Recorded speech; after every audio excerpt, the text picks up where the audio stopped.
Mulberry എന്നോട് തൻ്റെ സോർബയെപ്പറ്റി പറഞ്ഞപ്പോൾ ബെന്യാമൻ എന്നോട് പറഞ്ഞത് മലയാള സാഹിത്യത്തിൽ വസന്തം തീർത്ത ഷെൽവി എന്ന പ്രസാധകനെ പറ്റിയും മൾബറി എന്ന പ്രസാധന ശാലയെപ്പറ്റിയുമായിരുന്നു.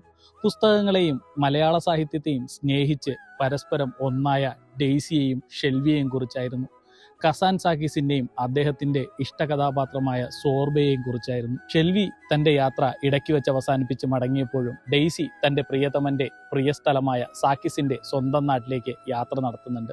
അവിടെ വെച്ച് ഒരു ട്രാവൽ ഗൈഡിന്റെ സഹായത്തോടെ മൗണ്ട് ആഥോസും സാക്കിസിന്റെ വീടും ഒക്കെ കാണുന്നുമുണ്ട്. മലയാള പുസ്തകങ്ങളെയും സാഹിത്യത്തെയും സ്നേഹിക്കുന്നവരെ മനോഹരമായ ഒരു യാത്രയ്ക്കാണ് ബെന്യാമൻ കൂട്ടിക്കൊണ്ടുപോകുന്നത്.